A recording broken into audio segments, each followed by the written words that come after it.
Hello, good morning all of you and welcome to DSP online study. हम लोगों ने previous video में पढ़ा था प्लांट हार्मोन के बारे में, पादप हार्मोन के बारे में। आज हम लोग पढ़ेंगे ग्लैंड के बारे में, यानी कि ग्रंथि के बारे में, कि ग्रंथि क्या होता है, ग्रंथि कितने प्रकार के होता है। अंतःस्रावी ग्रंथि, अंतःस्रावी ग्रंथि किसको बोलेंगे? तो यह भी ग्रंथि के प्रकार है। किसका प्रकार है? यह भी ग्रंथि के प्रकार है। ग्रंथि के दूसरा प्रकार है जिसमें हार्मोन खून के संपर्क में निकलता है। हार्मोन किसके संपर्क में निकलता है? तो हार्मोन जो है खून के संपर्क में निकलता है। किसके संपर्क में निकलता है? खून के संपर्क में निकलता है, जो नली के संपर्क में नहीं होता है। किसके संपर्क में नहीं होगा? नली के संपर्क में नहीं होगा। यहाँ पे देखिए, पहला अंतःस्रावी ग्रंथि कौन है? तो पहला है पिट्यूटरी ग्लैंड। कौन सा ग्लैंड? पिट्यूटरी ग्लैंड, जिसको हिंदी में बुलाता है पीयूष ग्रंथि। ये कहाँ पाया जाएगा? तो ये दिमाग के आधार पर पाया जाता है। कहाँ पे पाया जाता है? दिमाग के आधार पर। यह छोटी ग्रंथि होता है, लगभग 0.6 ग्राम का होता है। कितना ग्राम का होता है? 0.6 ग्राम का। पूछे कि सबसे छोटी अंतःस्रावी ग्रंथि कौन है? तो यही पीयूष ग्रंथि, जो कहाँ पाया जाता है? दिमाग के आधार पर। इसे मास्टर ग्लैंड भी बोला जाता है। क्या बोला जाता है? Master gland. मास्टर ग्लैंड इसलिए बोला जाता है कि इस सभी शरीर के सभी भाग को क्या करता है? नियंत्रण करता है, तो इसीलिए इसको मास्टर ग्लैंड बोला जाता है। पीयूष ग्रंथि से 5 प्रकार के हार्मोन स्रावित होता है। कई प्रकार के? 5 प्रकार के। पहला है टीएसएच, जिसका पूरा नाम है थायराइड स्टिमुलेट हार्मोन। दूसरा है एसटीएच, जिसका पूरा नाम सोमैटोट्रोपिक हार्मोन। तीसरा है ऑक्सीटोसिन। चौथा है वैसोप्रेसिन। इसके बाद है प्रोलैक्टिन। पंचमा कौन है? प्रोलैक्टिन। अच्छा, हम लोग बारी बारी से पढ़ते हैं। टीएसएच हार्मोन क्या है? तो ये थायरोक्सिन बनाने में मदद करता है, जो थायराइड ग्लैंड को क्या करता है? उत्तेजित करता है। थायरोक्सिन बनाने के लिए थायराइड ग्रंथि को क्या करता है? उत्तेजित करता है।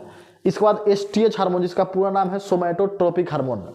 यह वृद्धि को नियंत्रण करता है। किसको नियंत्रण करता है? वृद्धि को नियंत्रण। यदि एसटीएच की मात्रा, यानी कि सोमैटोट्रोपिक हार्मोन की मात्रा अगर बढ़ जाए तो आदमी जो होगा अत्यधिक लंबा हो जाएगा, हद से ज़्यादा लंबा हो जाएगा। यदि एसटीएच की मात्रा, यानी कि सोमैटोट्रोपिक हार्मोन की मात्रा कम जाए तो आदमी जो होगा बौना हो जाएगा, यानी कि ड्वार्फिज्म नामक बीमारी हो जाएगा। अगर एसटीएच की मात्रा बढ़ जाए तो कौन सा नामक बीमारी होगा? तो गैगेंटिज्म नामक बीमारी होगा। मतलब आदमी जो है अत्यधिक लंबा हो जाएगा, हद से ज़्यादा लंबा हो जाएगा। यदि आदमी में एसटीएच की मात्रा कम जाए तो आदमी जो होगा बौना हो जाएगा, एकदम छोटा छोटा हो जाएगा। इसके बाद है एलटीएच। तीसरा हार्मोन कौन है? तीसरा पीयूष ग्रंथि कौन है? एलटीएच, जिसको बोलते हैं लैक्टोजेनिक। क्या बोलते हैं इसको? लैक्टोजेनिक हार्मोन या प्रोलैक्टिन हार्मोन। ई हार्मोन का काम क्या है? तो यह महिला में दूध का उत्पादन करता है। किसका उत्पादन करता है? दूध का उत्पादन। पूछा जाए कि महिला में दूध का उत्पादन कौन करता है, तो यही हार्मोन, जिसका नाम है एलटीएच। इसके बाद है ऑक्सीटोसिन हार्मोन। यह ई हार्मोन जो है, ऑक्सीटोसिन हार्मोन जो है, दूध को थन से बाहर करता है। जैसे गाय हो गया, भैंस हो गया, बकरी हो गया, चाहे कोई महिला हो गई, उसके दूध को थन से बाहर कौन सा हार्मोन करता है? तो यही ऑक्सीटोसिन हार्मोन करता है। आगे है वैसोप्रेसिन। वैसोप्रेसिन क्या करता है? तो पेशाब की सांद्रता को नियंत्रण करता है। क्या करता है? पेशाब की सांद्रता को नियंत्रण करता है। यदि वैसोप्रेसिन की मात्रा ज़्यादा हो तो पेशाब में जलन होगा और गाढ़ा होगा पेशाब। यदि वैसोप्रेसिन की मात्रा ज़्यादा तो पेशाब कैसा होगा? गाढ़ा होगा और पेशाब में जलन होगा। यदि वैसोप्रेसिन की मात्रा कम तो पेशाब जो होगा पतला होगा। आगे देखिए, आगे है थायराइड ग्रंथि। ये कहाँ पे पाया जाता है? तो ट्रैकिया में पाया जाता है, श्वास नली में पाया जाता है। थायराइड ग्रंथि कहाँ पे पाया जाएगा? श्वास नली में। यह सबसे बड़ा अंतःस्रावी ग्रंथि है। अगर सबसे छोटा अंतःस्रावी ग्रंथि पूछे तो कौन? पीयूष ग्रंथि। सबसे बड़ा पूछे तो अंतःस्रावी ग्रंथि, सबसे बड़ा पूछे तो थायराइड ग्रंथि। इसका काम क्या है? तो बीपी को नियंत्रण करता है, यानी कि ब्लड प्रेशर को क्या करता है?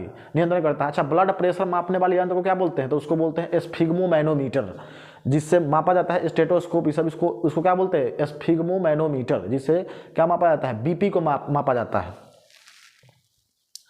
फिर इसके बाद इसका काम क्या है? तो इसका काम है थायरोक्सिन। इसमें कौन सा हार्मोन पाया जाता है? तो इसमें पाया जाता है थायरोक्सिन हार्मोन।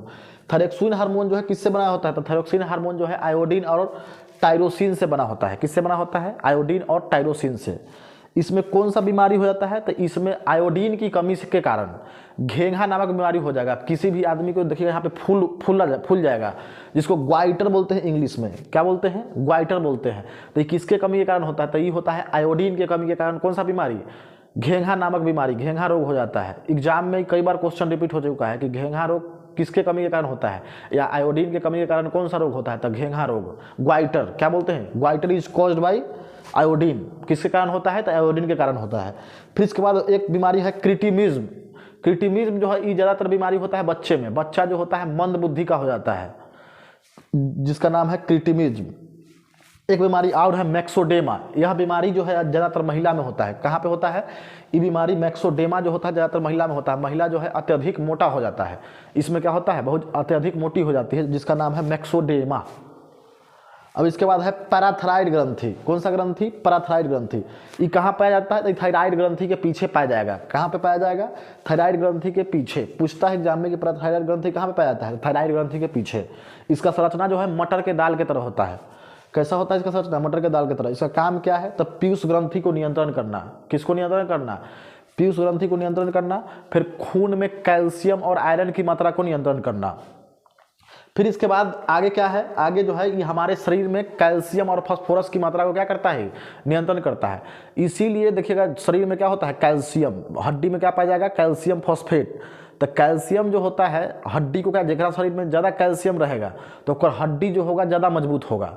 अब मान लीजिए जगह शरीर में कैल्शियम की मात्रा कम है तो उसका हड्डी क्या होता है? कमज़ोर होता है। फिर इसके बाद फास्फोरस। जिसके शरीर में फास्फोरस की मात्रा ज़्यादा होगा तो यदि वो आदमी मरता है तो उसका डेड बॉडी जो है जल्दी लहक जाएगा, जल्दी उसका लाश जो है जल्दी लहक जाएगा। और जिसके डेड बॉडी में कम रहेगा, फास्फोरस की मात्रा कम रहेगा तो उसका लाश जो है लेट से लहकेगा। आगे हम लोग देखते हैं थाइमस ग्रंथि। कौन सा ग्रंथि? थाइमस ग्रंथि। कहाँ पे पाया जाता है? तो वक्ष गुहा में, माने कि छाती में पाया जाता है। इसका काम क्या है? प्रोटीन और लिम्फोसाइट का निर्माण करना। ये कहाँ पे बनता है? तो 15 साल से अधिक उम्र वाले व्यक्ति में काम नहीं करता है। थाइमस ग्रंथि जो है क्या नहीं करता है? ये 15 साल से अधिक उम्र वाले व्यक्ति में काम नहीं करता है। घर पे छोटा छोटा बच्चा को देखिएगा तो छोटा छोटा बच्चा जो है उसको प्रोटीन कहाँ से मिल जाता है? देखिएगा छोटा छोटा बच्चा घर में अगर होगा तो सब देखिएगा दिन भर वो खाना नहीं खाएगा तो ये क्या होते रहता है? उधर उधर घूमते रहेगा, दिन भर खेलते रहता है, फिर खाना उना नहीं खाया तब पर फिर क्या होगा? आसपास वो खेलते रहता है, घूमते रहता है। तो क्यों घूमते रहता है? क्योंकि उसमें जो है प्रोटीन उसको अपने आप प्राप्त हो जाता है। कौन सा ग्रंथि से? तो थाइमस ग्रंथि के कारण। थाइमस ग्रंथि से उसको क्या प्राप्त हो जाता है? तो प्रोटीन प्राप्त हो जाता है। ये जो है 15 साल से अधिक उम्र वाले व्यक्ति में काम नहीं करता है। आगे है एड्रेनल ग्रंथि। एड्रेनल ग्रंथि क्या होता है? इसको बोलते हैं हिंदी में अधिवृक्क ग्रंथि। ये कहाँ पे पाया जाएगा? तो ये पाया जाता है किडनी के ऊपर वाले भाग में। कहाँ पे पाया जाएगा? किडनी के ऊपर वाले भाग में। इसे आपात हार्मोन, ये हार्मोन जो है आपात में निकलता है, इसीलिए इसको इमरजेंसी हार्मोन भी कहते हैं। इमरजेंसी में निकले तो कौन हार्मोन? Emergency hormone. फिर इसके बाद इसको फाइट एंड फ्लाइट हार्मोन भी बोला जाता है। क्या बोला जाता है? फाइट एंड फ्लाइट हार्मोन, मतलब लरो और उरो हार्मोन भी कहा जाता है इसे। इसका काम क्या है? तो यह बीपी को तेज कर देता है। मान लो बीपी कम है तो बीपी को क्या कर देगा? ये बीपी को तेज कर देता है। अब नेक्स्ट अंतःस्रावी ग्रंथि कौन है? पंचमा है पिनियल ग्रंथि, पिनियल ग्लैंड। ये कहाँ पाया जाएगा? तो बीच कपाल में पाया जाता है, जिसको थर्ड आई बोला जाता है, तीसरी आंख बोला जाता है। क्या बोला जाता है? पिनियल ग्रंथि को तीसरी आंख बोला जाता है, यानी कि थर्ड आई बोला जाता है। इससे 2 प्रकार के हार्मोन स्रावित होता है। पहला है मेलाटोनिन, दूसरा है सेरोटोनिन। पहला कौन है? मेलाटोनिन, दूसरा क्या है? सेरोटोनिन। मेलाटोनिन हार्मोन का काम क्या है? तो रात के समय रंग को काला कर देता है। आदमी देखियो कितना उजला भी आदमी होगा, कितना भी उजले रंग का आदमी होगा, तब पर भी उसका जो रात के जो समय होगा उसका चेहरा जो होगा थोड़ा थोड़ा काला हो जाता है। कौन सा हार्मोन के कारण? तो मेलाटोनिन हार्मोन के कारण। फिर सेरोटोनिन हार्मोन क्या करता है? तो सेरोटोनिन हार्मोन जो है ये जो है हम लोग को नींद लाता है। क्या लाता है? नींद लाने में कौन हार्मोन मदद करता है? तो सेरोटोनिन। ये अंधेरा में सेरोटोनिन हार्मोन जो है बहुत ज़्यादा ही एक्टिव हो जाता है। और छोटा बच्चा में तो और जल्दी सबसे ज़्यादा अधिक किस में एक्टिव होता है? तो सबसे ज़्यादा सक्रिय जो होता है, एक्टिव जो होता है, छोटा बच्चा में हो जाता है। छोटा बच्चा को देखिएगा घर पे अगर पीठ उठ थपथपाते हैं तो इससे उसको नींद आने लगेगा। इस सेरोटोनिन हार्मोन जो होता है उसमें क्या हो जाता है? एक्टिव हो जाता है, बच्चा को नींद आने लगता है। ये सबसे ज़्यादा किस में एक्टिव होता है, सक्रिय होता है? तो छोटा बच्चा में।